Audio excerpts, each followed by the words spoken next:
Welcome, Ukraine War Today. Ukrainian forces have repelled Russian attacks on multiple settlements over the past day, as Russia continued to target Ukraine's critical infrastructure, Kyiv said. The Russian military launched 41 missile strikes on Ukraine in the past day, and 5 of them hit the Kharkiv region, Ukraine's military said in its morning bulletin. Ukrainian Air Defense Forces shot down 16 of the missiles, the General Staff of Ukraine's military added.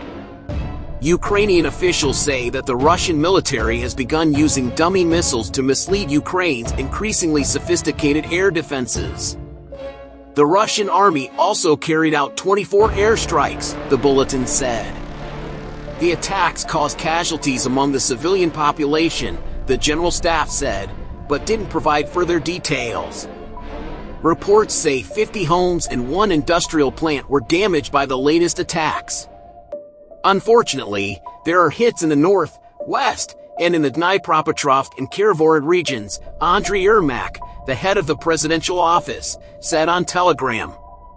Local officials said that at least 1 person was killed and 8 others wounded in a missile strike in Pavlohrad in the Dnipropetrovsk region.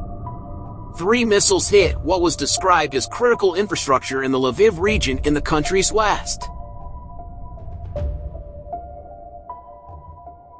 Russian missiles also hit targets in the central regions of Poltava and Kharkiv and in Donetsk and Luhansk in eastern Ukraine.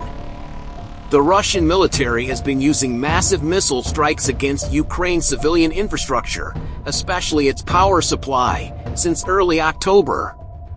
Russia has seized large swathes of territory in eastern and southern Ukraine since it attacked the country on February 24 last year, but it has also suffered many defeats and retreats. Britain's defense ministry said that the Russian casualty rate has significantly increased since September 2022 when the Kremlin imposed partial mobilization. The willingness of Kyiv's allies to supply ever more sophisticated military aid has evolved over the year. Initially, Western aid to Ukraine was limited to manpad air defense systems and handheld anti-tank weapons. But this has gradually been extended to include sophisticated air defense systems, armored fighting vehicles, and the promise of main battle tanks such as U.S. Abrams, German Leopard 2, and British Challengers. The gradual increase in the scope and lethality of armaments supplied by the West to Ukraine has always been preceded by much agonizing over the desire to aid Ukraine while avoiding the escalation of the conflict, either geographically to involve NATO itself or Moscow's use of nuclear weapons. For this reason, supplies of military aid have been incremental and hesitant, at least from Kyiv's perspective.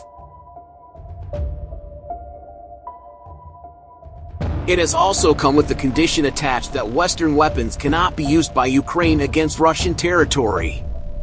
There is an understandable fear, given Moscow's repeated threats, that the Russians would view this as Western entry into the war.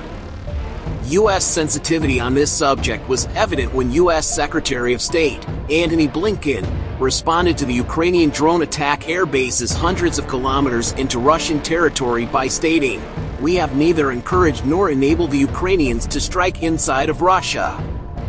This concern explains the continued U.S. reluctance to supply the longest-range rockets that are compatible with its high-mobility artillery rocket system, HIMARS, such as the much-requested ATACMS, Army Tactical Missile System.